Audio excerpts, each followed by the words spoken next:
Avoir avec nous pour cette première édition de notre cap sur la COP. Donc sans plus attendre, je vais rapidement partager mon écran et vous présenter notre panel de choc. Voilà. Est-ce que tout le monde voit mon écran? Oui. Donc voilà, pour ce premier webinaire de la série organisée par le CNCD 11-11-11, nous avons l'honneur d'accueillir d'une part Dominique Perrin du cabinet du ministre climat wallon Philippe Henry, qui nous présentera les différentes perspectives belges avec un axe aussi plus politique. Ensuite, Aurore Mathieu, qui nous vient directement de France, du réseau Action Climat français, qui, elle, nous parlera plutôt des perspectives internationales et de diplomatie climatique. Félix Mailleux, enfin, qui nous vient de la CES, donc la Confédération européenne des syndicats, qui, lui, nous parlera du coup des enjeux européens et de la dimension de la transition juste. Et enfin, Noémie Mondon-Queiras, qui, elle, représente l'accord de Glasgow, qu'elle nous expliquera plus en détail et qui donc abordera les différentes dimensions de la mobilisation, notamment au niveau international et notamment en vue de cette COP qui est des plus importantes.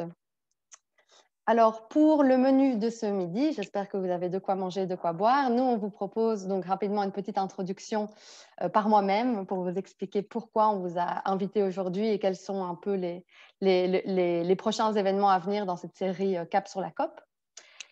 Différentes présentations de nos panélistes, relativement courtes, qui aborderont du coup les différents enjeux et leurs différentes dimensions d'expertise. Un petit débat entre nous avec des questions transversales pour un peu creuser plus loin sur certains aspects. Et enfin, la parole sera à vous, donc n'hésitez pas à utiliser le bouton Q&R que vous avez en bas normalement de votre écran et de poser vos questions qui seront adressées à la fin de la session aux différents panélistes. Voilà, alors, donc encore une fois, bonjour à tous et à toutes et merci d'être là. Donc peut-être rapidement vous expliquer pourquoi vous êtes là aujourd'hui et comment nous est venue l'idée. Donc tout d'abord, je m'appelle Rebecca Thyssen, je suis chargée de recherche en justice climatique et développement durable au CNCD 11-11-11 et donc c'est moi qui vais me charger de l'animation et de la modération aujourd'hui.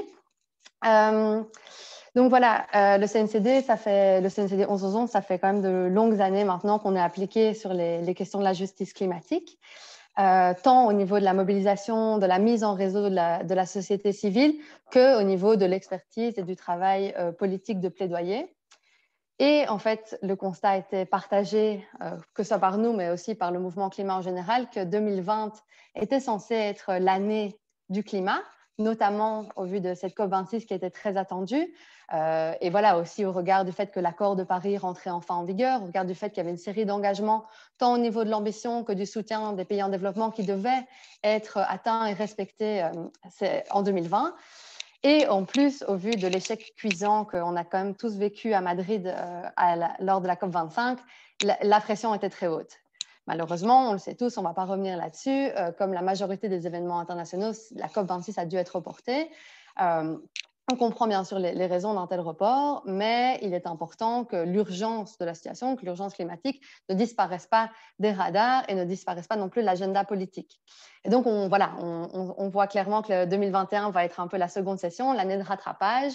Et on attend du coup de cette année qu'une série d'engagements soit enfin pris et qu'on mette enfin le monde sur la trajectoire des objectifs de l'accord de Paris. Alors voilà, c'est un peu de tout ça qu'on va discuter. Est-ce que ça va vraiment être le cas? Est-ce qu'on a vraiment les clés pour aujourd'hui faire que l'action climatique devienne une réalité et plus seulement des paroles? Est-ce qu'on va réussir à créer ce momentum tant attendu? Comment on va articuler l'agenda climatique avec les autres agendas qui fatalement se sont émissés maintenant en haut de la scène, comme la question de la relance économique, les crises sociales et économiques qui ont découlé des différents confinements un peu partout dans le monde?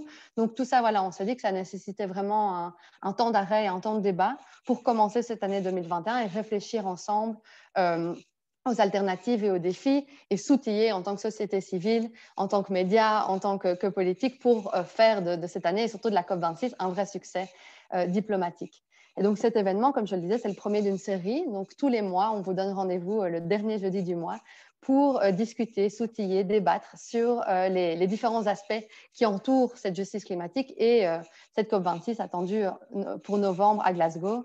Si tout va bien, on verra si ce sera vraiment en présentiel ou pas. C'est encore un autre débat. Et donc, ces événements vont alterner entre un événement plus de contenu, entre guillemets, et plus avec une dimension peut-être un peu plus politique, comme celui d'aujourd'hui, et en alternance avec des événements plus de renforcement de capacité, de mobilisation et d'action, afin de couvrir vraiment les différentes dimensions du combat pour la justice climatique et surtout de rencontrer un maximum d'acteurs, tant ici qu'à l'international. Alors, et après ça, je me tais. Je vous donne déjà rendez-vous pour le prochain webinaire de mars, qui aura lieu donc le dernier jeudi de mars, le 25. Même heure, même endroit, et qui portera du coup sur les mobilisations climat, les victoires, les défaites et surtout les perspectives pour cette année. Donc, le débat portera plus là-dessus. Et en avril, le 29 avril, on aura un webinaire qui lui portera sur les affaires en justice, qui ont lieu du coup à l'action climatique, et plus particulièrement sur celle qui a lieu en Belgique et dont les plaidoiries vont en fait commencer le 16 mars jusqu'au 26 mars. Et donc, on aura un peu l'occasion de faire un bilan international, mais aussi de débriefer de ce qui se sera dit à ce moment-là. Voilà, sans plus attendre, on va rentrer dans le vif du sujet. Et donc, je vais laisser la parole à Aurore Mathieu. Merci d'être là. Donc, Aurore Mathieu a travaillé pendant plusieurs années comme chargée de plaidoyer et de recherche dans le secteur humanitaire, notamment en Afrique centrale et en Afrique de l'Ouest. Donc, elle a été basée tout un temps en République démocratique du Congo et puis au nord du Nigeria. Et elle a traité notamment du lien entre crise humanitaire, gestion des ressources naturelles et effet du changement climatique. Donc, c'est vraiment une joie de t'avoir aujourd'hui et d'avoir toutes ces perspectives qui vont se mêler au débat. Et donc, ça fait depuis le début de l'année, si je ne me trompe pas, que tu as rejoint le réseau Action Climat en France. Voilà, je te laisse la parole. Je pense que tu as des slides à partager, donc the floor is yours. Merci beaucoup, Rebecca. Merci à tout le monde. Donc, en effet, j'ai préparé des slides à partager avec vous pour discuter de la diplomatie climatique internationale en 2021. Est-ce que vous voyez mes slides? Je pense que c'est bon. OK. Oui, on voit. Merci beaucoup. Donc, du coup, je vais essayer vraiment de brosser un peu quels sont les enjeux de cette année au niveau international en termes climatiques. Et peut-être commencer par vous donner brièvement un petit rappel de où on en est en termes de dynamique. Et il faut dire que la dynamique de cette année 2021, elle est plutôt positive, puisqu'il y a eu le retour des États-Unis dans l'accord de Paris, comme vous le savez. Donc les États-Unis avec Biden qui ont annoncé dès l'investiture de Biden qu'ils allaient revenir dans l'accord de Paris. Ça a été effectif, il me semble, il y a quelques jours. Et donc c'est très positif puisque c'est quand même un des plus gros émetteurs au monde. La Chine qui a aussi annoncé qu'elle souhaitait atteindre la neutralité carbone en 2060.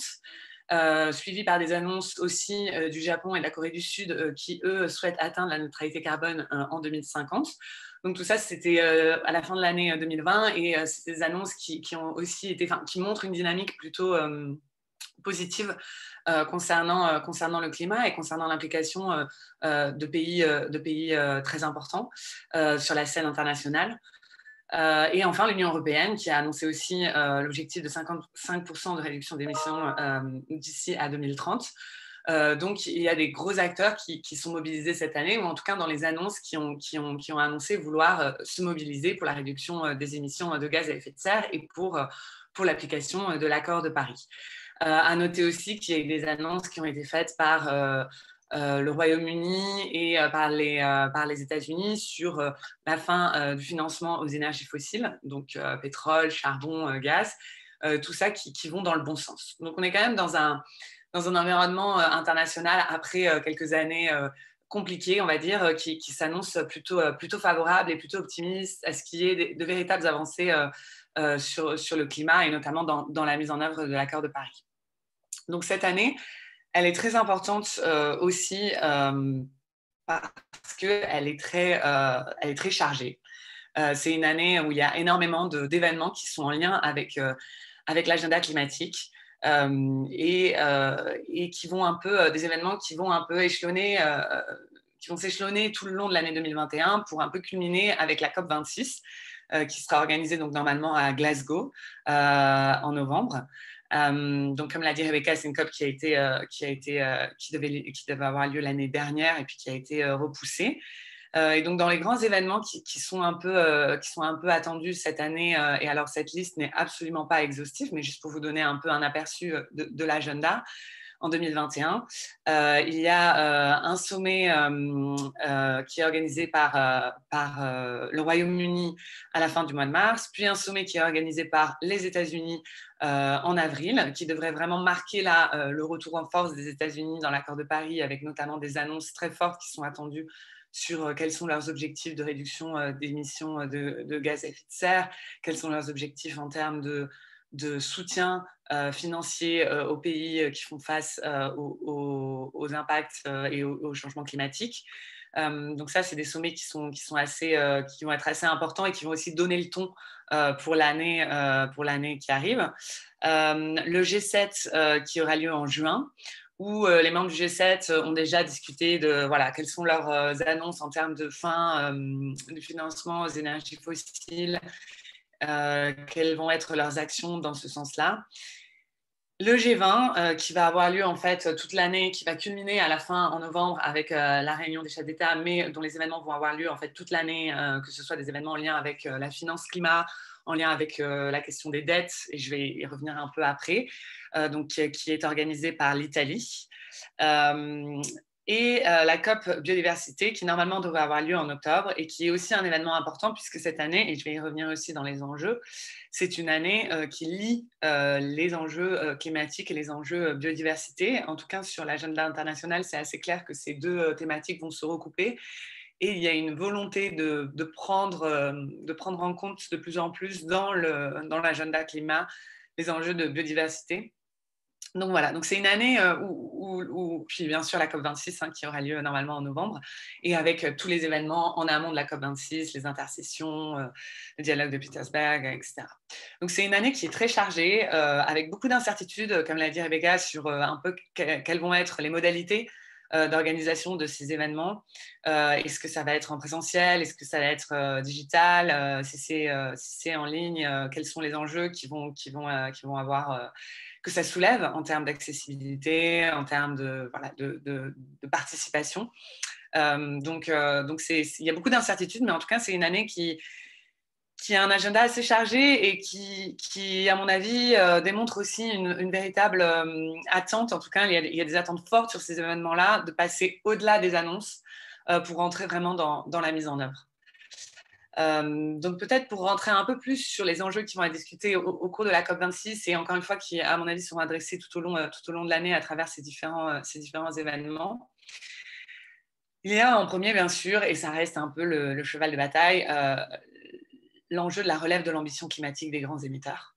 Donc aujourd'hui, c'est vraiment important que tous les pays, et on a vu dans ce sens-là la Chine, le Japon, la Corée du Sud faire des annonces, mais aussi les États-Unis qui sont attendus, que tous les pays aient des ambitions climatiques fortes, avec des objectifs de neutralité carbone qui s'inscrivent dans la mise en œuvre de l'accord de Paris. Et il y a aussi l'Inde qui est un peu encore... aujourd'hui, qui n'a pas encore de plan très concret. Donc, il y a encore beaucoup d'enjeux sur arriver à mettre tout le monde autour de la table, notamment les grands émetteurs, pour avoir des engagements concrets et forts pour le respect de l'accord de Paris concernant l'ambition climatique. Donc, on arrive à la fin d'un cycle en termes de COP. On arrive à la fin des 5 premières années de l'accord de Paris. Il s'agit un peu aussi de faire le bilan de qu'est-ce qui avait été décidé il y a 5 ans et de où est-ce qu'on en est maintenant. Donc, c'est pour ça que cette COP, elle est aussi cruciale d'un point de vue de la diplomatie internationale, c'est qu'elle permet vraiment de passer d'un cycle d'annonce à un cycle de bilan, de OK, ça fait 5 ans, on regarde ce qu'on a fait, est-ce que c'était suffisant, est-ce que c'était pas suffisant, comment est-ce qu'on met en œuvre le reste de ce qu'on a annoncé. Un des gros enjeux aussi qui continue d'être vraiment au sommet de l'agenda, que ce soit au niveau de la COP, mais au niveau aussi du G7 notamment et du G20, c'est la fin du financement aux énergies fossiles, donc charbon, pétrole, gaz, que ce soit à travers des institutions financières, que ce soit à travers les États. C'est très important. C'est un point qui, pour l'instant, autant certains États ont annoncé que c'est quasiment effectif qu'ils ne financent plus d'énergie fossile. Autant d'autres États, ce n'est pas encore très concret, et notamment derrière les annonces, quel est le plan de mise en œuvre en fait de ces annonces. Donc ça, c'est aussi un point important de cette année. Le troisième point qui est très important et qui sera vraiment au centre des discussions de la COP26, ça va être toutes les questions de financement climat. Donc là, on parle vraiment de la solidarité internationale, de ces mécanismes d'aide aux pays les moins avancés, que ce soit sur des mécanismes d'adaptation au changement climatique ou d'atténuation. Et cette idée que les pays les plus riches, qui sont responsables en plus grande partie du changement climatique, doivent aider les pays les plus pauvres qui en subissent les conséquences. Donc le financement climat, c'est un sujet compliqué, c'est un sujet technique, mais pour l'instant, les annonces, les engagements qui avaient été faits de 100 milliards par an ne sont pas complètement remplis, avec beaucoup de lacunes, notamment concernant la part des prêts et la part des dons dans cet argent qui va aux pays les moins avancés. Et aussi beaucoup de lacunes sur les projets d'adaptation au changement climatique qui sont un peu lésés par rapport aux projets d'atténuation. Donc ça sera aussi clairement un des enjeux de cette année, avec des annonces qui sont attendues assez fortes des pays les plus riches pour continuer de soutenir les pays les moins avancés, d'accélérer, d'augmenter leur part de financement climat. Et en lien avec ça, toute une réflexion qui aura lieu aussi sur la dette et sur les mécanismes de dette. Et ça, c'est aussi la Covid qui a un peu forcé à avoir cette discussion qui revient un peu sur le devant de la scène internationale, dans un contexte de crise économique, de crise sociale, de crise climatique. Est-ce que c'est vraiment réaliste? Est-ce que c'est vraiment juste? Est-ce que c'est vraiment éthique? Est-ce que plein de questions qui se soulèvent en termes d'exiger des remboursements de dettes et de mécanismes de dette qui seraient vraiment contre-productifs pour les pays qui subissent aujourd'hui les conséquences du changement climatique. Et également, COP26, il y aura la question de la compensation carbone, qui avait été un peu un échec de la COP25. Donc, cette idée que voilà, le système d'échange de droits d'émission, enfin, pareil, c'est très technique, je ne vais peut-être pas rentrer dedans maintenant, mais à garder en tête que tout l'aspect compensation carbone entre les pays les plus riches et les pays les moins riches vont aussi faire l'objet de négociations à la COP26. Et enfin, comme j'ai mentionné, c'est une année biodiversité avec des événements biodiversité qui auront lieu au cours de l'année, que ce soit la COP qui devra avoir lieu en Chine, la COP donc 15 biodiversité, et d'autres événements au cours de l'année. Donc l'idée, c'est vraiment d'arriver à lier les enjeux climatiques aux enjeux de biodiversité et à faire en sorte que tous les efforts qui sont aujourd'hui fournis sur la lutte contre le changement climatique ne soient pas faits au détriment du respect et de la préservation de la biodiversité. Donc voilà, j'ai soulevé beaucoup de points. J'espère que c'est quand même assez clair et on pourra probablement y revenir lors des questions, Rebecca. Mais c'était un peu pour vous dresser le portrait de cette année et de ce qui nous attend au point de vue international climatique. Merci beaucoup, Aurore. C'était très clair et effectivement, ça soulève beaucoup de questions et de sujets à débattre pour la suite. Pardon, je vais me mettre ma vidéo, c'est quand même plus poli. Donc, ensuite, je vais donner la parole sans plus attendre à notre deuxième intervenant, Félix Mailleux, qui est conseiller politique sur les matières relatives au climat, à l'énergie, à la politique industrielle, rien que ça, à la Confédération européenne des syndicats. Et donc, c'est l'organisation, pour ceux qui ne le savent pas, qui représente les travailleurs au niveau européen. Donc, Félix, je te laisse la parole. Merci. Merci beaucoup et bonjour à tous et à toutes. C'est toujours un plaisir de venir discuter avec le CNCD et de confronter un petit peu les perspectives à différents niveaux. Donc, je suis très content d'être là. J'ai préparé une petite présentation que je vais essayer de partager avec vous.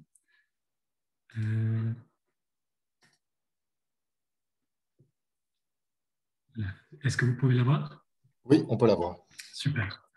Alors, je pense pour comprendre un peu ce qui nous attend en 2021 au niveau européen, c'est utile de faire une petite rétrospective sur 2020 et de retourner un peu à la genèse du Green Deal européen. Et donc, c'est ce que je vais essayer de faire pour introduire ma présentation. Donc, historiquement, le climat a été considéré comme un dossier un peu parmi d'autres au niveau européen et a été traité de manière distincte des autres politiques de l'Union européenne avec une approche plutôt en silo. Ici, vous pouvez voir par exemple la précédente commission de Jean-Claude Juncker Et vous pouvez voir la place du portefeuille relatif au climat dans cette commission. Historiquement aussi, la dimension sociale de la transition a été peu ou pas abordée, malgré les appels répétés des syndicats pour une transition juste. Et puis en 2019, il y a eu plusieurs événements qui ont changé un petit peu la donne et changé un peu la façon dont les décideurs politiques perçoivent ces défis. Le premier événement, c'est la crise des Gilets jaunes en France, qui a débuté après une hausse de la taxe carbone et qui a mis en évidence le fait que les politiques climatiques ont des effets redistributifs et que la dimension sociale ne doit pas être négligée quand on prend des mesures relatives au climat. Le deuxième événement, c'est bien sûr le mouvement des jeunes Fridays for Future, qui a souligné que le changement climatique, c'est une menace urgente et que les citoyens de l'UE veulent que leurs décideurs politiques prennent des mesures ambitieuses dès aujourd'hui. Et enfin, le dernier événement en 2019, ça a été les élections européennes qui se sont traduites par des gains assez importants pour les partis verts à travers l'Europe. Et vous avez ici l'exemple en Allemagne. C'est dans ce contexte qu'a été mise en place la commission von der Leyen, qui a très vite placé l'action climatique au sommet de son agenda politique. Et vous pouvez voir ici la réelle différence avec la précédente commission, où vous voyez la place que prend le portefeuille du climat et du Green Deal dans cette nouvelle commission. Donc, en décembre 2019, la Commission dévoilait son Green Deal européen. Vous voyez un peu ici sur le slide la structure de ce Green Deal, avec une approche plus globale de la dimension climatique, une plus grande ambition affichée comparée à précédemment, et une intégration dans le narratif du concept de transition juste et l'idée de ne laisser personne sur le bord du chemin. Donc, durant l'année 2020, il y a eu un travail frénétique de la Commission pour lancer ce pacte vert, et vous pouvez voir sur le slide le nombre d'initiatives qui ont été lancées jusqu'à présent. Pour moi, il y a deux initiatives majeures. La première, c'est la loi climat. Donc, l'idée d'intégrer dans la loi européenne des objectifs climatiques pour 2050 et de rehausser les objectifs pour 2030. Et la deuxième initiative que je trouve majeure, c'est la création d'un nouveau fonds de transition juste pour soutenir les régions charbonnières et les régions intensives en énergie. La plupart des autres initiatives que vous voyez sur le slide étaient des stratégies plutôt sectorielles pour définir un peu la vision par secteur et la future législation qui sera adoptée. Et alors, un dernier élément qui est quand même intéressant, c'est que l'Union européenne a aussi commencé à développer une taxonomie, c'est-à-dire des critères pour définir quels sont les investissements durables qui peuvent être labellisés comme durables. Alors, au même moment où ces initiatives ont été proposées, la crise du Covid est apparue. Et je dois être honnête avec vous, il y a une grosse crainte, en tout cas à Bruxelles, que le Green Deal ne soit renvoyé au placard, comme la politique climatique l'avait été en 2008. Mais heureusement, grâce à une assez forte mobilisation des acteurs bruxellois, du moins, et une volonté plus politique derrière, ça a fait que la pandémie n'a pas modifié les grandes orientations de la Commission, mais qu'au contraire, elles ont plutôt été renforcées. Donc, c'est assez positif de ce point de vue-là. Donc, par exemple, une des faiblesses du Green Deal européen était que le budget initialement proposé n'était pas à la hauteur de l'ambition affichée. Et après le Covid, le plan de relance Next Generation EU a permis de débloquer pas mal de fonds et de faire sauter des verrous macroéconomiques qui bloquaient un peu l'action climatique et l'intégration européenne. Donc, 37% du fonds de relance devront être affectés à des investissements verts. Donc, pour résumer 2020, ça a été une année assez positive sur le climat, malgré le Covid-19. Et il y a eu un relatif consensus sur le besoin d'une reprise verte sur les objectifs climatiques. À noter par contre que la pandémie a eu pour effet d'aggraver les inégalités d'avant-crise, donc entre les personnes, entre les secteurs, entre les régions. Et donc, le besoin d'une transition juste est peut-être encore plus fort que précédemment. Donc, qu'est-ce qui nous attend pour 2021 ? D'abord, durant les premiers mois de 2021, je pense que l'agenda politique sera dédié à la finalisation de certains gros dossiers en cours, comme la loi climat, pour lequel il doit encore y avoir un accord entre le Parlement et le Conseil. Et les prochains mois seront aussi cruciaux pour les États membres pour finaliser leur plan de relance et leurs plans nationaux de transition juste. Et ce sera très important pour nous en tant que syndicat, mais aussi pour la société civile en général, que ces plans soient non seulement ambitieux en matière de climat, mais également qu'ils aient une forte dimension sociale pour réduire les inégalités. Ensuite, le gros moment de 2021 en matière de climat, ça va être sans doute en juin, avec l'adoption d'un nouveau paquet qui s'appelle Fit for 55. Et l'idée de ce paquet, c'est que la Commission va réviser plusieurs grandes législations relatives au climat pour concrétiser ces nouveaux objectifs climatiques en 2050 et en 2030. Donc, vous pouvez voir sur le slide ici les différents dossiers qui seront soumis à révision. Je ne vais pas rentrer dans les détails, mais je vais en citer quelques-uns. Donc, le système d'échange de quotas d'émissions sera un très gros dossier. Le règlement sur le partage de l'effort, donc qui détermine l'objectif que chaque pays devra atteindre pour arriver à l'objectif européen. La directive relative aux énergies renouvelables, à l'efficacité énergétique, aux normes d'émissions pour les voitures, etc. Et une dernière initiative, c'est le mécanisme d'ajustement carbone aux frontières. Donc, c'est l'idée de créer un nouveau mécanisme pour avoir un espèce de droit de douane à la frontière européenne pour les pays qui importeraient des produits, mais qui n'auraient pas de normes environnementales aussi fortes que l'Union européenne. Donc, ces discussions vont être très techniques et elles s'annoncent assez difficiles parce qu'on va désormais mettre les mains dans le moteur et aller dans le détail. Et ce ne sera pas un moteur électrique tout propre, mais plutôt un moteur à combustion probablement bien encrassé. Donc, l'enjeu pour nous va être d'intégrer la notion de transition juste dans toutes ces législations techniques. Alors, parallèlement à ça, la Commission devrait publier la semaine prochaine son plan d'action pour mettre en œuvre ce qu'ils appellent le pilier européen des droits sociaux. Donc, ce sera une série de propositions pour une Europe plus sociale. Donc, améliorer la protection sociale, créer un revenu minimum, améliorer la formation, etc. Et pour une transition juste, pour nous, il faudra faire en sorte qu'il y ait une forte interaction entre ce pilier des droits sociaux et le Green Deal européen. Et pour nous, ce sera crucial pour répondre aux défis sociaux de la transition. Peut-être pour terminer ma présentation et faire le lien justement avec cette dimension sociale, je voudrais peut-être rappeler les principaux défis sociaux que nous, on voit en tant que syndicat dans la transition vers une économie décarbonée. Le premier défi, c'est que les nouveaux emplois qui seront créés dans les industries vertes ne coïncideront pas géographiquement avec des emplois qui seront perdus dans d'autres secteurs traditionnels. Vous pouvez voir ici sur le slide ces cartes qui représentent la concentration de l'emploi dans les énergies intensives en industrie. Et sur ce slide-ci, vous pouvez voir le potentiel en énergie éolienne à gauche et le potentiel en énergie solaire à droite. Et on peut voir que les deux cartes ne coïncident pas du tout et que donc il y a un mismatch entre là où les emplois verts pourraient être créés et là où les emplois plutôt bruns devront évoluer, on va dire.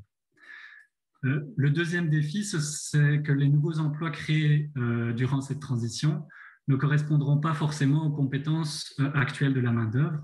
Donc, on ne peut pas s'attendre à ce qu'un mineur d'une mine à charbon se transforme du jour au lendemain en un ouvrier du bâtiment ou en un technicien d'éolienne. Donc, on doit offrir des programmes de formation et de requalification à ces travailleurs.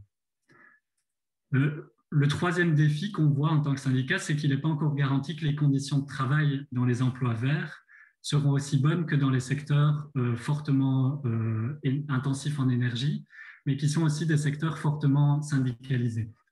Je prends l'exemple ici du projet Béatrice en Écosse, où on a vu des travailleurs migrants qui construisaient des éoliennes pour une fraction du salaire minimum. Un autre exemple, c'est dans l'économie circulaire. Ça va créer beaucoup d'emplois dans le waste management, donc le recyclage. Et on voit ici sur cette photo les conditions de travail aussi dans ces secteurs. Dernier exemple, ce graphique montre la rémunération en Pologne en fonction des secteurs. Et on voit que les travailleurs dans les mines à charbon ont des revenus très, très sensiblement plus élevés que dans d'autres secteurs. Donc ça, pour moi, ces trois exemples illustrent bien le défi qu'il y a ici. Et enfin, pour terminer ma présentation, le quatrième défi, c'est que les politiques climatiques, telles que les taxes sur le carbone, peuvent avoir des effets fortement régressifs en termes de distribution de revenus. Je prenais l'exemple des gilets jaunes tout à l'heure et de la taxe carbone. Et si rien n'est fait pour atténuer ces effets, la transition affectera probablement plus des ménages à faible revenu et augmentera les inégalités. Donc, pour être socialement acceptable, pour nous, il faut que le Green Deal européen soit lié à une redistribution équitable. Et ça passe par une réforme du système de taxation et du système fiscal pour redistribuer les bénéfices et les coûts de la transition. Voilà, je m'arrête ici, mais si jamais, je suis bien sûr heureux de discuter des détails avec vous. Merci beaucoup, Félix. On va passer ensuite à la prochaine présentation, mais je rappelle que, comme il le dit, n'hésitez pas à poser vos questions, vos commentaires dans la petite partie Q&A en bas de l'écran, à côté de la mention participants, parce que voilà, nos invités sont aussi là pour répondre à toutes vos interrogations et commentaires. Je passe maintenant à notre troisième intervenant, Dominique Perrin. Merci d'être là. Dominique est chef de cabinet adjoint climat au sein de l'équipe du ministre du Climat, de l'Énergie et de la Mobilité, Philippe Henry. Et il est notamment en charge du plan Wallon Air, Climat, Énergie, dont on a pas mal entendu parler récemment, et des négociations nationales, ce qui est, pour ceux qui ne sont peut-être pas familiers avec la situation en Belgique, un gros morceau. Et il a été impliqué dans les négociations climatiques internationales dès 2001. Donc, ça fait maintenant 20 ans que Dominique parcourt le monde des négociations et connaît ça de très près. Il est également chercheur et enseignant, et donc il a une expertise sur les politiques et mesures climatiques, tant nationales qu'au niveau des négociations internationales. Dominique, je te laisse la parole. Merci Rebecca. Bonjour à toutes et tous. Le privilège d'être le troisième orateur permet déjà de bien capitaliser sur ce qui a été dit avant. Donc, je vais vraiment essayer dans mon bref exposé, d'ouvrir des portes à la discussion. En fait, je voudrais peut-être commencer par dire que l'expression de la justice climatique, elle commence évidemment par des actions de terrain, par des actions locales. Et je voudrais utiliser comme schéma de cet exposé de partir du local pour aller vers le multilatéral. Le local, c'est l'action des communes à travers les actions très pratiques, très pragmatiques, qui sont faites notamment, pour citer un exemple flagrant, via la Convention des maires. La Convention des maires est un outil extraordinaire, proche du citoyen, et qui permet aussi, quelque part, de travailler avec les citoyens sur la concrétisation de cette fameuse transition qui est en marche. Singulièrement, la totalité l'ensemble des entités belges, qu'elles soient régionales ou fédérales, soutiennent de près ou de loin ces initiatives, et nous savons qu'en 2021 seront renforcées encore ces actions locales très importantes.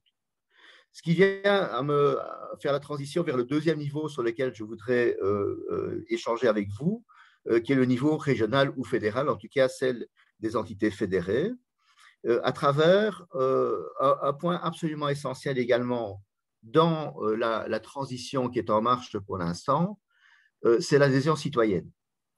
Il y a un clair déficit d'adhésion, bien sûr. On peut le mettre en parallèle avec ce qui a été évoqué tout à l'heure, c'est-à-dire les manifestations des jeunes, les manifestations dans la rue, qui est très positive. Mais il y a également une transcristallisation de la société, une forme de dualité par rapport aussi à tous les citoyens qui n'adhèrent pas encore certainement à l'importance de l'urgence climatique. Alors, cette participation citoyenne, elle est aussi au centre des déclarations politiques de l'ensemble des régions et du fédéral, et singulièrement au niveau de la région wallonne, nous initions dès le mois prochain un vaste processus participatif avec un panel citoyen de citoyens tirés au sort, avec également un volet orienté vers les jeunes et les classes, à travers toute une demande d'émettre des contributions de la part des écoles, et un processus, pour faire le lien également à ce qui a été dit tout à l'heure par Félix, spécifiquement dédié à la transition juste, où nous allons travailler avec l'ensemble des secteurs à un cadastre des secteurs sensibles et surtout des solutions. Et là, nous travaillerons avec des organismes wallons comme l'Agence wallonne de l'air et du climat et l'IWEPS. La notion de transition juste, elle trouve également sa concrétisation à travers un point important aussi qui doit émerger en 2021. Là, je parle plus spécifiquement pour la région wallonne, qui est le Haut Conseil stratégique, c'est-à-dire une forme d'instance qui doit en fait donner un avis a priori sur les processus décisionnels au sein d'un gouvernement régional. C'est une expérience qui va être, à mon avis, intéressante, qui évidemment nécessite pas mal de changements de paradigme parfois dans les prises de décision, mais qui est totalement en cours et qui va émerger en 2021. Et enfin, toujours sous l'aspect régional, et là, de nouveau, je ne vais pas rappeler ce qui vient d'être dit par Félix, notamment sur l'importance des plans européens et donc notamment des questions liées au financement, combien des alliances doivent être créées, des alliances entre d'une part, effectivement, les aspects économiques, donc les aspects sociaux et bien sûr les aspects environnementaux. Et la rénovation énergétique des bâtiments va prendre une place très importante dans ce processus. Ça va être également un vrai boost attendu. Les fonds de financement qui sont maintenant disponibles sont colossaux et la responsabilité du monde politique est bien de les mettre en œuvre pour de nouveau amplifier la transition qui est en marche. Bien entendu, je vous ai parlé des actions régionales ou des actions fédérales. Là, maintenant, passons maintenant à un autre volet important du travail, qui est la coordination nationale. Parce que les actions prises par la région wallonne, par la région Bruxelles-Capitale, par la région flamande ou par le gouvernement fédéral nécessitent d'être aussi prises en synergie. Il est clair qu'une politique de mobilité doit être intégrée entre les compétences fédérales, la mobilité, le chemin de fer, et bien sûr les compétences régionales. Les besoins de synergie s'expriment à peu près partout. La politique normative des produits est fédérale, mais par contre, l'utilisation, elle est régionale. Et donc, c'est un gros travail, effectivement, de trouver cette synergie. Et je dois dire que depuis l'émergence du nouveau gouvernement fédéral, les choses ont été boostées en la matière. Et donc, cette année 2021, je l'espère également, est l'année d'une reprise intense du dialogue entre les entités pour trouver ces synergies politiques dans les mises en œuvre de la concrétisation de cette transition au niveau du pays. Ça s'exprimera en 2023 par l'adoption d'un nouveau plan national énergie-climat. Donc, on a en 2019 adopté un premier plan national énergie-climat compatible, on va dire, en tout cas dans les grandes lignes, on pourra en discuter avec l'objectif européen des moins 40. Maintenant, il va falloir l'adapter au moins 55% européen évoqué tout à l'heure. Ça implique évidemment ce moins 55%, un gros travail de coordination qui est en cours au sein de la Commission nationale climat. Et c'est un travail qui va être aussi directement lié avec la longue liste qui vous a été présentée tout à l'heure, des différents textes européens que nous attendons ici au mois de juin dans des versions déjà un peu plus élaborées, bien sûr. On commence à voir un peu les contours, mais je peux vous dire que chacun de ces lignes, là derrière, il y a beaucoup de monde qui travaille et beaucoup de discussions et de débats nationaux pour identifier les priorités que seront les priorités belges. Enfin, pour terminer cette introduction, je dirais aussi que au niveau européen, je viens d'en parler, et bien entendu, il y a la préparation de la COP26, de l'ensemble des exprimeurs. Nous avons un soutien national sur l'objectif des 1% dernier. Et maintenant, il est clair que nous allons encore avoir des débats passionnants, parfois difficiles, au niveau belge, pour les rendre concrets et surtout nous mettre en ordre pour la COP26 pour que la Belgique, à travers l'Union européenne, puisse s'exprimer de manière volontariste sur les politiques et mesures, donc sur ces fameuses listes de directives ou des règlements qui seront exprimés comme étant une contribution significative de l'Union européenne, mais bien entendu également sur la question du financement climatique international.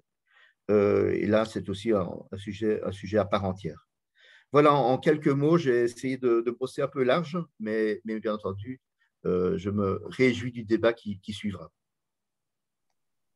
Merci beaucoup, Dominique. Et tu sais, comme j'aime, quand tu finis par le financement climat international, c'est notre sujet de prédilection. Donc, je vais maintenant passer à notre dernière panéliste, last but not least, Noémie Mondon-Queiroz, qui est française, mais qui est membre de Climaximo, si je me le prononce bien, qui est une organisation portugaise qui lutte pour la justice climatique contre les changements climatiques. Et c'est au nom de cette organisation qu'elle est membre de l'accord de Glasgow, dont elle va nous parler tout de suite. Dans cet accord de Glasgow, elle est membre du groupe qu'on appelle Outreach et de la communication interne à cette organisation. Pour le dire en deux mots, l'accord de Glasgow est un accord qui a en fait été conclu en novembre 2020 avec environ 120 organisations et qui est là pour mettre la justice climatique au cœur des négociations en vue de la COP26. Noémie, la parole est à toi. Merci beaucoup. Je vais vite faire un test, voir si j'arrive à partager les slides. Je ne suis pas du tout sûre du résultat. Je ne sais pas ce que ça donne. Oui, on peut les voir. Oui, ok, on les voit. Top. Eh ben, du coup, je vais commencer. Est-ce qu'on voit tout mon écran ou est-ce qu'on voit juste les slides? On voit tout ton écran. Ok. Alors, je ne vais pas partager de slides parce que je ne sais pas comment faire pour partager juste les slides. Du coup, merci Rebecca beaucoup de m'avoir présenté. Je suis super heureuse d'être ici et merci à toutes les personnes qui assistent à cette conférence. Je vais enchaîner directement sur l'accord de Glasgow. L'accord de Glasgow, c'est un accord international qui a été présenté pour la première fois en mars dernier lors d'une conférence du BY 2020. Cet accord a été coécrit pendant 5 mois par des organisations de différents pays et qui a été signé pour la première fois en novembre, au moment où aurait dû avoir lieu la COP26. Il a été signé en novembre par 80 organisations et des organisations continuent à le signer depuis. On est actuellement à plus de 130 organisations qui viennent de presque tous les continents. L'accord part d'un constat simple. Ça fait des années que les gouvernements et les institutions discutent de la crise climatique. En novembre dernier, la COP26 aurait dû avoir lieu. Et pourtant, depuis le début des COP, les émissions de CO2, elles n'ont pas diminué, sauf en 2008 lors de la crise financière et en 2020 lors de la crise du Covid. Ce qui a émergé des COP, c'est notamment un accord, l'accord de Paris, qui ne soumet les pays qui le signent à aucune sanction, même s'ils ne respectent pas leurs engagements, contrairement à ce que pourrait faire par exemple un accord sur le commerce. Et même si les pays suivaient leurs engagements au niveau de l'accord de Paris, ça nous mènerait à une trajectoire d'augmentation de la température supérieure à 2 degrés. Donc, le postulat de l'accord de Glasgow, c'est se dire, en fait, si les gouvernements et les institutions n'arrivent pas à se mettre d'accord sur un plan concret pour réduire les émissions, nous, organisations, quand je parle d'organisations au sein de l'accord, c'est autant des associations que des collectifs, des syndicats, des ONG. Nous, organisations, nous allons prendre cette responsabilité en main et nous allons créer des plans concrets pour nos pays, pour nos territoires, pour arriver à réduire d'ici 2030 les émissions de CO2 de 50% à l'échelle globale. Cet accord, il est en 4 étapes. La première étape, c'est la signature. Les organisations se joignent à l'accord, sont d'accord avec l'accord et signent cet accord. La deuxième étape, c'est les organisations d'un même territoire se réunissent pour créer un inventaire des émissions de CO2 de leur pays. Dans cet inventaire, on ne parle pas de secteur, mais on parle vraiment de choses beaucoup plus précises. On parle, au lieu de parler du secteur de l'énergie, on dit cette centrale électrique, elle produit tant de CO2. Et on fait vraiment une liste très précise dans chaque pays, qu'est-ce qui émet des gaz à effet de serre. Ensuite, il y a toute une phase. Donc, la phase d'inventaire dure environ 3 mois. Il y a des pays qui sont déjà là-dessus. Et ensuite commence la phase de création de l'agenda climatique. L'agenda climatique reprend l'inventaire, mais au lieu de garder que des chiffres et des classements par chiffres, a une vision de justice climatique et donc essaie de créer un plan en fonction du contexte politique, économique et social de leur pays. Et vraiment, comment on arrive à réduire les émissions de gaz à effet de serre de notre pays dans une vision de justice climatique. Et vraiment un plan concret qui va être en perpétuelle évolution en fonction de l'évolution du contexte du pays. Et une fois qu'on a créé cet agenda climatique, donc pas que entre organisations qui luttent pour la justice climatique, mais aussi des organisations qui luttent dans le social, des syndicats, etc., comment on passe à l'action.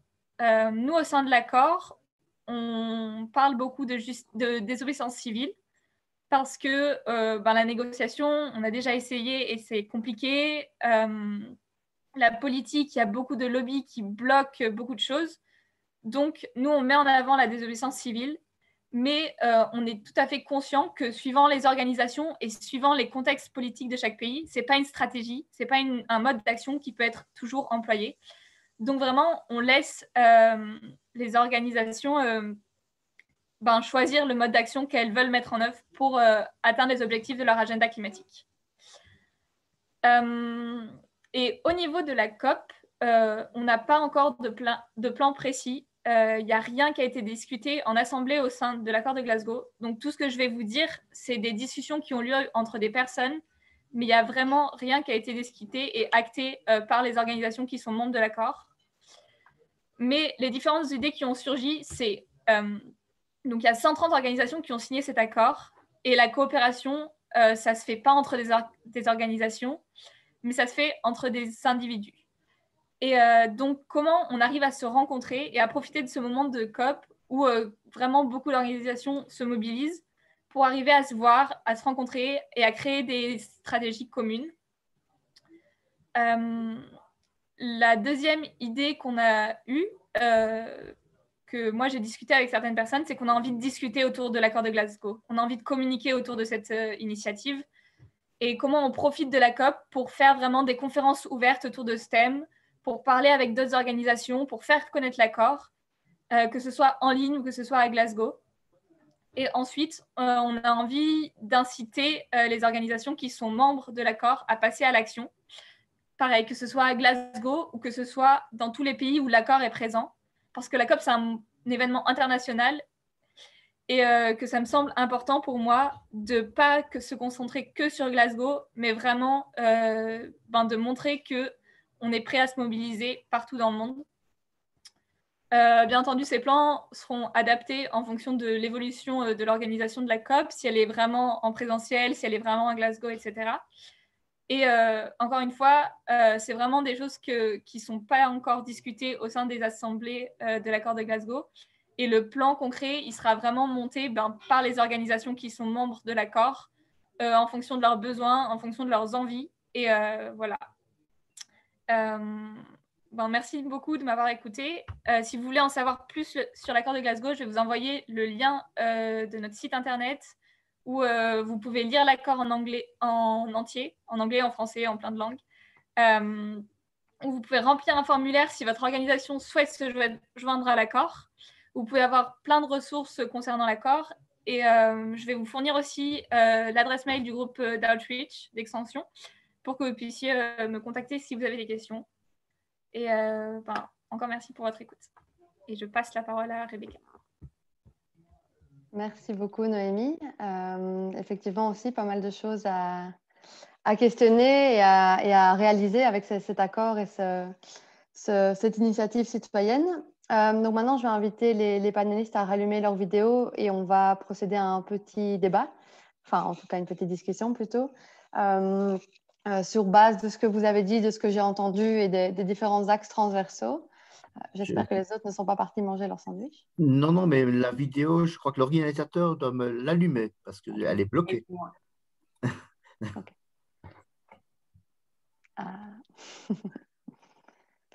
Voilà, libéré. Oh, bonjour. Donc, du coup, voilà, j'avais peut-être une première question un peu pour vous tous. Donc, la première qui se sent de répondre.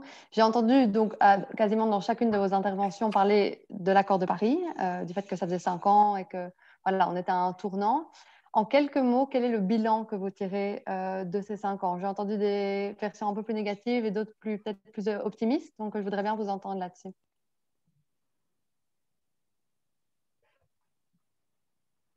Je veux bien. Voilà. Donc l'accord de Paris a été quand même un changement de paradigme assez conséquent dans l'évolution de la négociation climatique, puisqu'il a été l'expression finalement de volonté d'État de contribuer au réchauffement, à la lutte contre le réchauffement climatique. Et donc ça, c'est un élément évidemment important qui responsabilise finalement les acteurs qui l'ont signé. Alors, le tout maintenant, et c'est pour ça que la COP26 est aussi importante, c'est maintenant de le respecter, et de le respecter notamment dans la rehausse du niveau d'ambition. Et c'est bien là où on en est. Donc je crois, à titre, dans l'analyse qu'on en fait, je reste un fervent partisan de l'accord de Paris, parce qu'il a vraiment mis sur la table les initiatives et la volonté d'avancer. Mais c'est vraiment maintenant que l'on va pouvoir enfin estimer sa pertinence à l'échelle des choses concrètes par la rehausse du niveau d'ambition. C'est pour ça que la COP26 est aussi importante. Ok, merci. Quelqu'un d'autre? Oui, moi peut-être juste pour rebondir sur ce que vous disiez, je pense en effet qu'il y a une vraie attente de passer au-delà un peu de cette première reconnaissance qui était très importante et qui a en effet permis de mettre beaucoup d'acteurs différents sur la table, réunis autour d'objectifs communs. Mais maintenant, c'est en effet vraiment la mise en œuvre pour moi de cet accord de Paris qui est aujourd'hui, qui se fait un peu attendre et qui du coup peut-être génère un peu de frustration et c'est là où la COP26 est très importante et où les prochaines années aussi qui viennent vont être très importantes, c'est d'arriver à passer au-delà des effets d'annonce et au-delà d'être en accord sur les objectifs à comment est-ce qu'on rend en fait le tout un peu plus contraignant, comment est-ce qu'on réalise ces objectifs de manière honnête par rapport à ce qui avait été décidé sans chercher de fausses solutions, etc. Donc ça, c'est pas un échec, mais en tout cas, je pense qu'il y a encore beaucoup d'attentes sur sa mise en œuvre et sur sa réalisation. Je dirais que c'est un premier pas, mais qu'on n'y est pas encore, quoi. Noémie, peut-être que tu voulais réagir parce que tu avais, toi, peut-être une vision un peu plus... Moi, je considère que l'accord de Paris, et je parle vraiment pour moi, c'est un pas très important qui a été fait, mais que c'est concrètement pas suffisant et que ça prend énormément de temps. Il a fallu 21 COP pour arriver à cet accord. Et 5 ans après la signature de cet accord, ça avance encore très, très lentement. Donc, voilà, notre idée, c'est vraiment de ne pas se concentrer et de ne pas laisser cette responsabilité de construire un plan viable que aux institutions et au gouvernement, mais de vraiment, en tant que société civile et en tant qu'organisation de la société civile, construire aussi le plan qui nous semble réalisable et important à mettre en œuvre. Ok. Félix, je ne sais pas si tu voulais réagir aussi sur la question. Non, je suis d'accord avec tout ce que les autres intervenants ont dit. Je pense que l'accord de Paris permet aussi de garder le climat à l'agenda et de discuter chaque année et d'avoir un dialogue chaque année à ce propos-là. Et alors aussi, peut-être au niveau européen, je pense que paradoxalement, le retrait des États-Unis de l'accord a peut-être permis à l'Europe de vraiment prendre en main et prendre un certain leadership là-dessus. Et je pense que le Green Deal européen est peut-être d'une certaine manière aussi une réponse au retrait des États-Unis de l'accord. Donc je pense que c'est assez intéressant à ce niveau-là que l'Europe réponde au déclin américain par plus d'initiatives et le fait que Biden maintenant rejoigne l'accord de Paris est intéressant. C'était une de mes questions suivantes aussi. Comment vous percevez, donc peut-être que tu peux directement répondre Félix, comment tu vois la diplomatie internationale pour cette année aussi avec justement ce retournement de situation assez rapide, les nouvelles annonces de la Chine, l'Inde qui hésite, l'Union européenne qui a un rôle aussi de diplomatie verte, comme il l'appelle, à jouer, notamment aussi vis-à-vis des pays en développement. Comment est-ce que tu vois les pions avancer vers Glasgow justement? Je pense que peut-être que Dominique aura une perspective plus intéressante de par son expérience. Mais je crois qu'on est dans une dynamique assez positive pour le moment et meilleure que celle dans laquelle on était pour Madrid. parce qu'il y a une espèce de course actuellement des États pour arriver à des objectifs ambitieux. Alors pour le moment, c'est uniquement des objectifs, et en tant que syndicaliste, on se méfie parfois des objectifs et de comment après ils sont traduits dans les faits, et notamment les impacts sociaux. Mais en tout cas, pour le moment, il y a une course intéressante, et l'Union européenne, en adoptant des objectifs plus ambitieux, peut vraiment pousser les États membres, les autres États non européens à avoir plus d'ambition. Ok, Dominique, tu veux peut-être réagir? Oui, je pense qu'en 2016, nous étions à Marrakech, on avait appris l'émergence de Trump et évidemment tout son corollaire de décision de retrait. Après le choc, c'est clair que il faut quand même reconnaître que enfin, sans revenir sur l'historique du processus, hein, mais le fait que les États-Unis soient out, pour l'opinion publique, c'était un problème, mais dans le fonctionnement même institutionnel, c'était déjà quand même pas mal d'obstructions. Alors, le fait que les États-Unis reviennent autour de la table, c'est bien, c'est positif, c'est un signe important, mais nous resterons très vigilants aussi dans les positionnements que prennent les États-Unis au sein de ce dialogue ici. On n'est pas dans comment dire, un débat gauche-droite aux États-Unis, hein. On est dans un débat très à droite ou droite. Et donc, il faut quand même reconnaître que là, sur ce coup-là, on est quand même assez circonspect et on va être extrêmement prudent à la COP 26 pour voir comment, finalement, les États-Unis vont vraiment rentrer dans le jeu. Alors, les signaux sont plutôt encourageants. On a vu dans les nouvelles décisions de Biden, notamment dans sa politique interne, combien des ébauches de décisions courageuses ont été prises. Je pense notamment sur les gaz de schiste ou sur les véhicules. Voilà, on espère que ça va se concrétiser également à l'échelle multilatérale par plus de proactivité et de soutien que les États-Unis donnent. On le voit notamment sur les débats sur le protocole de Kyoto, parce qu'il y a eu d'autres étapes, combien les États-Unis étaient plutôt un problème qu'une solution. Ok.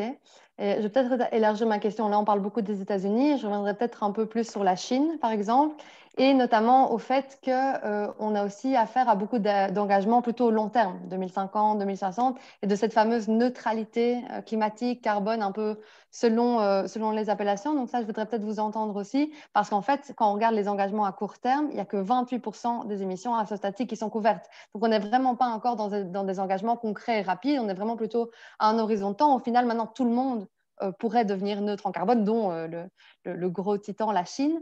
Peut-être Aurore, est-ce que tu as une réaction par rapport à ça? Comment tu vois cette nouvelle diplomatie de ce côté-là? Oui, alors moi je m'inscris dans ce qu'ont dit Félix et Dominique, peut-être juste pour compléter, et en effet avec le rôle de la Chine, je pense que ce qui est intéressant, c'est en effet donc l'Union européenne qui était montée en puissance sur ces questions-là avec le retrait des États-Unis et qui était vraiment un leader au cours des dernières années. Maintenant, les États-Unis qui reviennent, et en effet, il faut aussi compter avec la Chine. Pour moi, c'est vraiment un leadership partagé autour de ces trois pôles sur le climat. On a vu que la Chine donc non seulement a fait ses annonces, alors en effet à très long terme, avec énormément de questions, notamment sur comment est-ce qu'ils vont réduire leurs émissions et je parlais un peu des fausses solutions, hein, parce que neutralité carbone, ça peut aussi il y a beaucoup de questions techniques à l'intérieur.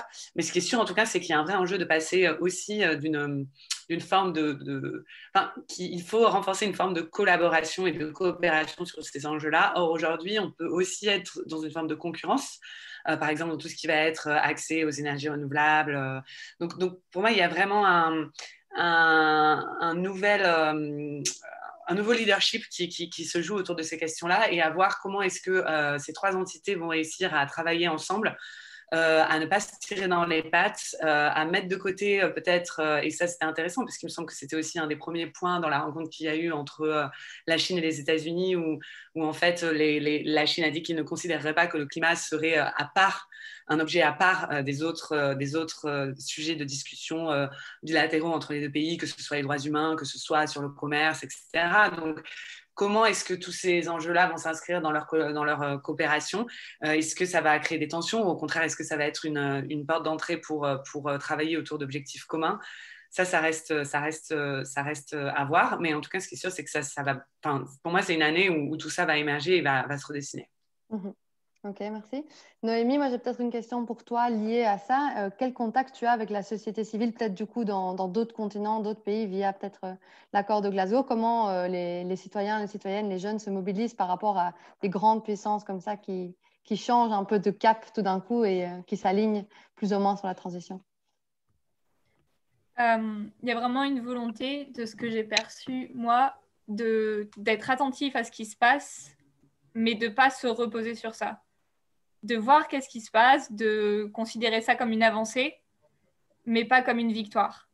Et vraiment d'être attentif à, OK, la Chine fait des choses pour le climat, mais qu'est-ce qu'elle fait concrètement? OK, les États-Unis entrent à nouveau dans l'accord de Paris, mais quel est le but? Et qu'est-ce qui va se passer? Et vraiment une volonté de ne pas se reposer sur ça, mais de continuer à avancer aussi de leur côté. Rester attentif et vigilant et voir des actes plutôt que des paroles. Oui. D'accord, ok, merci. Question suivante qui revient peut-être plutôt sur le niveau européen, mais qui touche à différentes facettes de la discussion. Félix, peut-être d'abord, est-ce que tu penses et tu as l'impression que le Green Deal reste un levier d'action pertinent au regard de la crise économique, notamment au vu des plans de relance? Comment est-ce qu'on articule tout l'agenda avec le nouveau fonds et les nouveaux plans de relance nationaux au niveau européen et vraiment l'agenda purement climatique? Alors, pour répondre à la question, oui, je pense que vraiment c'est un élément qui change comparé à la crise de 2008, comme je le disais dans ma présentation. Je pense que ce qui est vraiment intéressant ici, c'est que en annulant le pacte de stabilité et cette règle des 3% de déficit et des 60% de dette, on redonne à l'Europe une capacité de faire des politiques macroéconomiques et de faire une relance budgétaire, ce qui n'était pas le cas auparavant. Et en donnant cette capacité à l'Europe, ça lui permet aussi de coordonner d'une certaine façon via les plans de relance et le fait que l'Europe doive accepter les plans de relance, ça lui permet de coordonner les investissements futurs et l'action des États membres. Et ça, c'est une réelle avancée. Historiquement, le semestre européen, donc cette évaluation que la Commission fait chaque année des États membres, se focalisait principalement sur la dette, le déficit et l'inflation ou des éléments comme ça. Or, ici, avec le plan de relance et la nouvelle Commission von der Leyen, on voit que le semestre européen est utilisé aussi pour monitorer les investissements verts. Et peut-être, on va le voir la semaine prochaine avec le pilier des droits sociaux que je mentionnais, mais peut-être que ça peut être utilisé aussi pour voir la dimension sociale et comment la dimension sociale est prise en compte dans ces plans. Donc je pense que ça, c'est une réelle évolution positive au niveau européen et peut-être un pas vers plus une intégration politique européenne plus forte. Donc, tu dirais que les conditions qui sont actuellement calibrées pour les plans de relance, notamment les 37% dont tu parlais, sont un pas du coup dans la bonne direction et un engagement climatique. Dominique, peut-être pour réagir au niveau plus politique et plus belge, est-ce que tu as l'impression que le plan de relance pour l'instant, comme il est en train d'être travaillé, je sais qu'on est dans les dernières deadlines, la remise est le 30 avril, est-ce qu'on a pris en compte cet axe de durabilité, mais est-ce qu'il se cantonne juste aux 37% ou est-ce que c'est une vision plus transversale? Parce que pour nous, on a l'impression que si on répond juste aux 37%, mais que le reste du pourcentage n'est pas voué à la transition, en fait, on manque une opportunité claire. Donc, il y a eu un gros travail de coordination intra-belge sur ce plan de relance pour effectivement répondre à la conditionnalité évoquée maintenant. Nous avons donc fait une première épure en remettant la Commission européenne dans une espèce de version bêta. Nous avons reçu les remarques et très clairement, l'Union européenne nous renvoie des avis qui renforcent encore ce côté lié avec la transition. Donc ça, c'est évidemment une bonne nouvelle. Ça veut dire que la Commission, on la connaît aussi parfois pour une vision transversale assez conservatrice. Et donc ici, on est bien dans le maintien et l'opérationnalisation de ces critères. Ils insistent beaucoup pour que ce soit effectivement réellement opérationnel et surtout à court terme, puisque l'échéance est 2026. On doit avoir tout bouclé pour 2026, qui rend aussi les choses très, très concrètes finalement dans la manière dont nous les écrivons et nous les remettons au niveau de l'Union européenne. Alors l'autre question est un peu plus difficile. Est-ce que sur l'ensemble du plan de relance, tout est cohérent? Ça, je ne pourrais pas l'affirmer. Je ne pourrais pas l'affirmer. Voilà, il y a évidemment, à travers les propositions belges, des prises de position très différentes sur certains domaines. Et peut-être pour prendre un domaine, tout ce qui génère des consommations électriques abusives ou excessives et parfois antinomiques avec le nécessaire besoin de frugalité en termes de consommation énergétique. Donc là, ce n'est pas 100% convaincant. Maintenant, le plan de relance, ce n'est jamais qu'un outil parmi d'autres. Et donc, ce qu'on demande aussi et sur lequel on insiste beaucoup, c'est la cohérence aussi entre les différents outils qui sont mis sur la table. Donc voilà, ce n'est pas encore 100% cohérent, mais voilà, je vous confirme bien que la Commission européenne est bien dans la surveillance ou dans le contrôle des critères qu'ils avaient mis. Nous aussi. J'ai peut-être une autre question pour Aurore liée à ces plans de relance-là aussi. Nous, ce qui nous a un peu interpellés quand même, c'est vraiment le focus uniquement sur les enjeux domestiques, ce qui a un sens parce que vraiment, il faut relancer l'économie, sauver ce qui se passe maintenant, sauver les emplois, etc. Mais est-ce que tu n'as pas l'impression qu'il y a une absence de dimension internationale dans ces plans, ce qui comporte en fait pas mal de risques aussi comme on l'a vu en 2008-2009, avec notamment le risque de rebond des émissions, mais aussi d'accroissement des inégalités intra-pays, mais aussi entre pays. Est-ce que vous avez une analyse à ce niveau-là, au niveau du réseau Action Climat, ou peut-être toi, juste ton avis sur l'absence d'intégration des enjeux des pays en développement, notamment dans ces plans de relance et dans la relance en général? Je pense que ce que tu dis, c'est vrai, et je pense que c'est aussi une préoccupation, notamment à travers toutes les discussions qu'il y a sur les marchés carbone et sur quels mécanismes vont être mis en place, et comment les pays qui sont moins avancés quels vont être les impacts en fait sur les pays moins avancés par rapport aux pays les plus développés.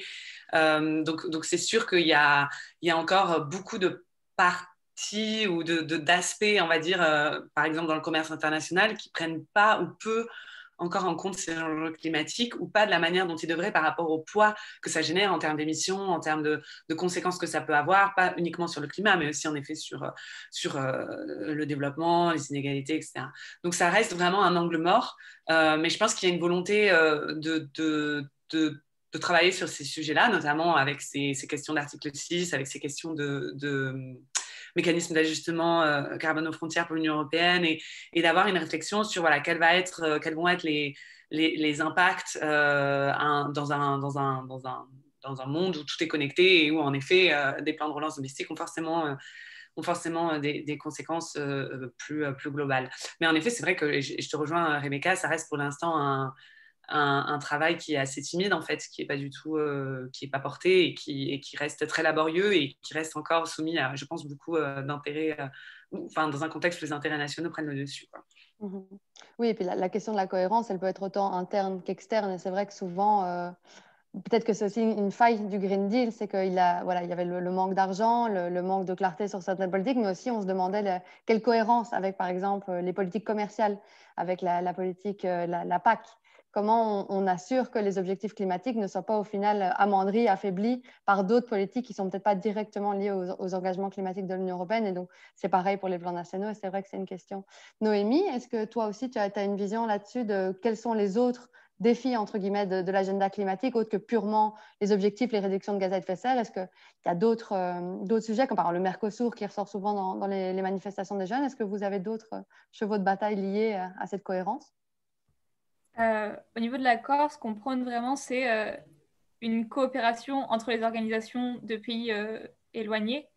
Il y a une grosse volonté des pays du Nord global à soutenir les pays du Sud global, et aussi une volonté de faire des actions ensemble.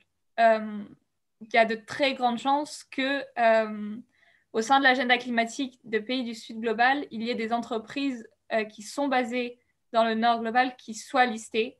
Et il y a vraiment une grosse volonté à travailler ensemble sur ce genre de choses, et aussi à énormément communiquer sur nos luttes au niveau national qui peuvent être liées à un contexte international. Donc, je t'entendais parler du Mercosur et c'est un très bon exemple.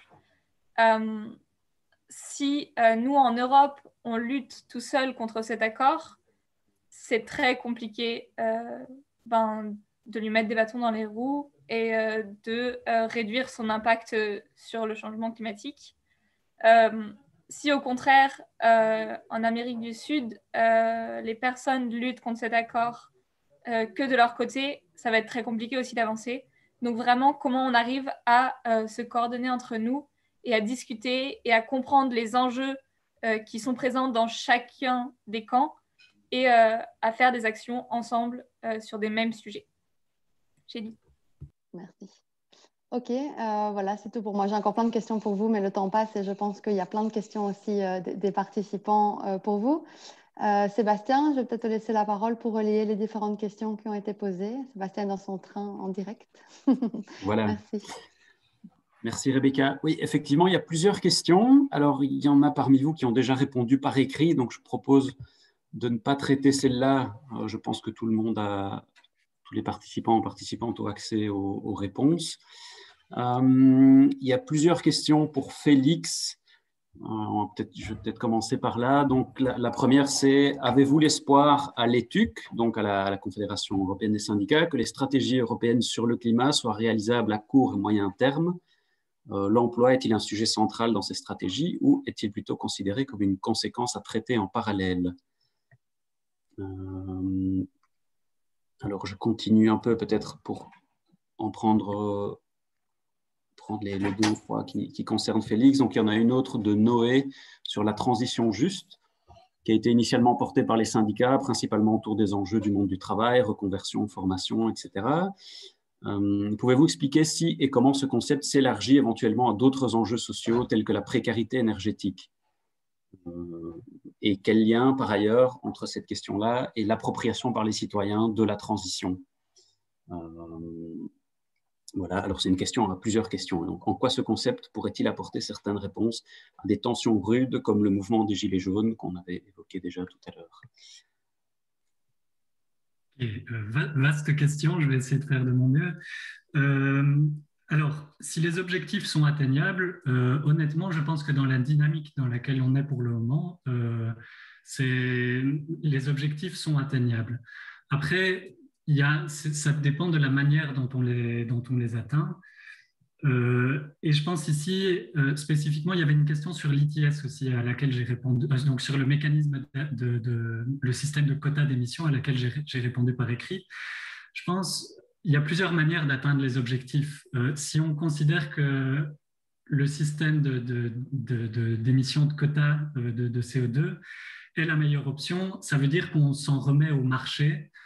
Le marché va évaluer lui-même en fonction du prix du carbone comment s'ajuster et comment atteindre ses objectifs. Nous, clairement, à la Confédération européenne des syndicats, on pense que ce système est utile, mais que ça ne doit pas être l'élément central de la politique climatique et on prône plutôt pour une politique industrielle pour atteindre la neutralité carbone et qui prenne en compte la dimension emploi, qui accompagne les travailleurs et qui leur permettent d'avoir des opportunités, d'évoluer, etc. Donc ça, il y a plusieurs visions. Je pense que les objectifs sont atteignables de manière différente, mais pour avoir une acceptation sociale suffisante, je pense qu'il ne faut pas trop compter sur le mécanisme de marché qui peut avoir des conséquences sociales sur les inégalités, etc. Sur la deuxième question, donc sur la précarité énergétique, nous, en tant que CES, on travaille beaucoup avec des réseaux d'ONG au niveau européen, notamment les Amis de la Terre, pour justement faire avancer ces questions sur la précarité énergétique et le lien avec les politiques climatiques. Et donc, je pense que au niveau européen, ça a l'air de bouger récemment avec plusieurs initiatives qui ont été prises. Les plans de transition juste, par exemple, peuvent servir à financer des mesures pour combattre la précarité énergétique. Et alors, la dernière question sur l'appropriation des citoyens et pour éviter des mouvements comme les Gilets jaunes. Je pense que la dimension de la gouvernance des politiques climatiques, du Green Deal, etc. est vraiment cruciale. Et ici, pour revenir un peu aux discussions qu'on avait sur le plan de relance, je pense qu'il faut vraiment faire attention de ne pas développer ces plans dans l'urgence, parce que l'urgence, souvent, ne rime pas très bien avec dialogue social et coopération avec la société civile. Et je pense qu'en Belgique, on a une très forte tradition de consultation des partenaires sociaux et de la société civile, mais ce n'est pas le même cas dans les autres pays. Et donc, je pense que cette dimension gouvernance doit vraiment être importante. Et dernier point, cette gouvernance est aussi très importante au niveau du dialogue social, parce que la crise du Covid va amener beaucoup de restructuration dans les entreprises et potentiellement la transition énergétique aussi. Et donc, c'est important qu'il y ait une bonne gouvernance, un dialogue avec les partenaires sociaux pour éviter que les gens se retrouvent sans emploi ou sans avenir. Merci. Alors, il y avait également 2 questions qui étaient directement adressées à Noémie. Je vois que tu as répondu aussi à l'une d'entre elles. C'était combien d'organisations en ce moment dans l'accord de Glasgow? Donc, plus de 130. Vous pouvez trouver le lien qui se trouve dans la conversation. Et alors, la deuxième, c'était quand est-ce que la désobéissance civile devient une stratégie adéquate pour faire avancer la justice climatique? Et alors, il y a une autre question de Monique. Je ne sais pas si tu veux éventuellement y répondre. Quel est le bilan de l'année 2020 en termes d'émissions et en termes de déforestation? Un peu plus large. Pour répondre à la question de Dominique, je n'ai pas de chiffres clairs ou de choses à apporter, donc je ne vais pas y répondre. Concernant la question sur la désobéissance civile, au sein de l'accord, on a pris soin de vraiment définir ce qu'on entendait par désobéissance civile et de se mettre d'accord sur ce terme. Et on a aussi pris soin de définir ce qu'on entendait par justice climatique, parce que c'est un terme qui revient de plus en plus et qui n'a pas été concrètement explicité. Donc nous, on a mis notre définition au sein de l'accord. C'est la définition qu'on applique à l'accord, ce n'est pas une définition qu'on considère comme vraie ou comme totale. Concernant quand est-ce que la désobéissance civile devient une stratégie concrète pour la justice climatique, nous, c'est vraiment quelque chose qu'on prône au sein de l'accord. On a vraiment envie de se baser sur les agendas climatiques et ensuite de faire des actions de désobéissance civile qui vont dans ce sens.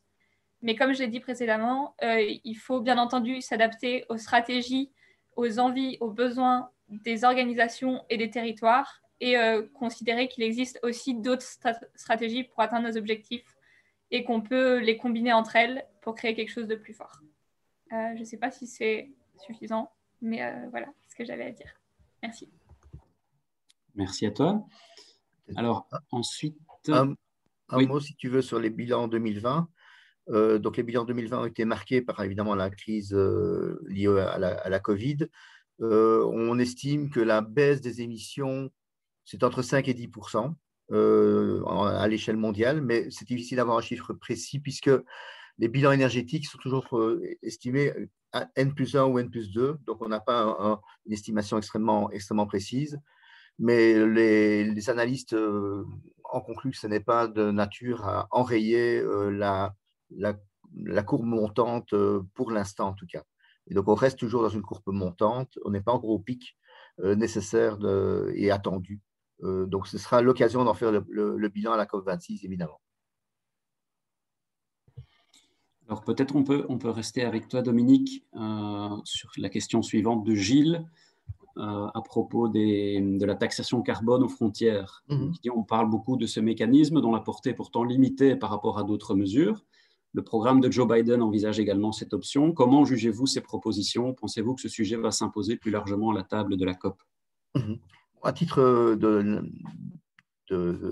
représentant d'un ministre wallon, on y est favorable. On pense que c'est un instrument très important, bien entendu, qui doit être calibré au regard des aspects économiques, des aspects également liés aux fuites de carbone, mais c'est un instrument qui est prometteur. Maintenant, au niveau belge, on n'en voit pas encore une position extrêmement claire en la matière. Il y a encore des divergences de vues. Donc, à ce stade-ci, en tout cas, on reste ouvert aux propositions, mais elle est à mettre en lien directement avec ce qui nous sera proposé de la Commission lors du mois de juin sur le fameux package complet qu'on a évoqué tout à l'heure. Plus globalement, au niveau multilatéral, c'est aussi à mettre en lien avec, d'une manière globale, les liens avec les accords commerciaux qui ont été évoqués tout à l'heure. Je crois que c'est dans cette perspective-là plus large qu'il faut discuter. Et je pense que là, pour l'instant, le multilatéral n'est pas encore prêt à bouger sur ces domaines-là. Je crois que le premier élément, ça va être d'abord la rehausse du niveau d'ambition. Mais je ne sens pas que les taxes aux frontières et d'une manière générale, une tarification du carbone est de nature à s'introduire dans les débats du mois de novembre prochain, malheureusement. Merci. Et peut-être, il nous reste un peu moins de 10 minutes. Peut-être, il reste encore 2 questions vers Aurore, peut-être. Donc, il y en a une effectivement sur les traités commerciaux. Donc, que prévoit-on concernant les traités commerciaux, Mercosur et autres traités sur la charte d'énergie qui ont des répercussions directes en termes d'émissions? Et la deuxième question, c'est plus lié à la PAC. Selon vous, est-ce que le Green Deal et les ambitions européennes en matière climat sont assez représentés dans la réforme de la PAC pour 2023? Moi, je vais juste prendre la question sur la charte de l'énergie, puis je laisserai peut-être Félix répondre sur la PAC ou Dominique. Sur la charte de l'énergie, donc c'est nous, au Réseau Action Climat en France, on fait partie des signataires d'une pétition pour la fin de cette charte qui est comme il me semble, c'était un peu la question sous-entendait que c'était en effet très négatif. Donc, on est à 220 000 signataires, il me semble, pour cette pétition. Et l'idée, c'est en effet vraiment de voir cette charte qui est un peu aberrante en termes d'objectifs climat, enfin qui va clairement à l'encontre de la réalisation des objectifs de baisse d'émissions. Et donc oui, c'est des choses qui font partie du travail de dénonciation et de plaidoyer de la société civile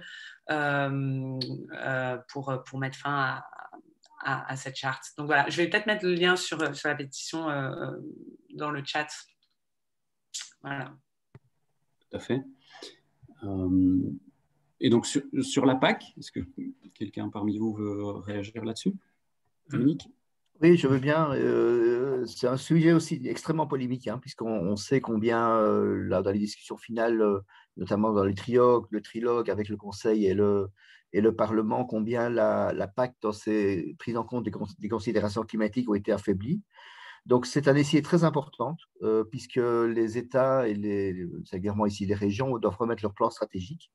C'est clair que c'est à travers cette remise de leur plan stratégique en lien avec la PAC qu'on va enfin peut-être mieux percevoir finalement la volonté de trouver un équilibre nécessaire, parce que le secteur agricole ne va pas bien, il faut aussi le souligner. On parle de justice sociale et il est clair que lorsque nous avons des agriculteurs qui perdent leur exploitation, qui sont dans des situations de détresse absolue, on ne peut pas y faire fi, mais de voir quelle place finalement on peut trouver positivement par rapport à la transition, parce que les acteurs, le monde agricole est souvent qualifié d'émetteur, mais il est surtout aussi, il représente une part importante de la solution.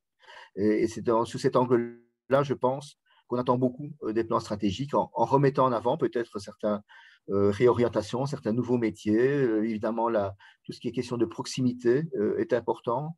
Et c'est aussi, évidemment, aussi à mettre en lien avec la réforme nécessaire des accords internationaux. En tout cas, le fait que beaucoup trop encore de situations agricoles nous rendent dépendantes d'importations pas toujours souhaitables et qui génèrent de la déforestation, etc. Mais je pense ici, dans l'assistance, beaucoup connaissent ce problème. Mais c'est clairement un moment important, de nouveau, dans l'agenda 2021, de voir combien et ce que vont traduire les plans stratégiques. Parce que c'est le lien notamment avec l'autre question qui mentionnait le Mercosur aussi. Oui, c'est tout à fait ça. Très bien. Eh bien, peut-être si je peux réagir sur la PAC aussi. Je ne suis pas un spécialiste de la PAC et des règlements en tant que tels. Je pense que ce qui est assez intéressant dans ce dossier, c'est que la proposition sur la PAC vient d'une très longue discussion qui avait été entamée avant le Green Deal européen. Et donc, de l'aveu même de la nouvelle commission, et au vu des analyses que j'ai pu lire à ce niveau-là, il y a effectivement quelques manquements ou une inadéquation entre la PAC et les objectifs climatiques de l'Union européenne dans la proposition de compromis que le Parlement et le Conseil ont réussi à négocier. Et donc, effectivement, il va falloir probablement continuer les discussions et la Commission, je pense, essaye de mettre la pression sur le Parlement et le Conseil pour avoir une position plus ambitieuse à ce niveau-là. Et sur le CBAM, donc le mécanisme d'ajustement carbone aux frontières, la CES et les syndicats y sont favorables également, mais sous certaines conditions. Je ne vais pas les développer ici, mais elles sont sur notre site web. Et un élément important là-dessus, c'est que ce mécanisme devrait pouvoir générer un certain revenu.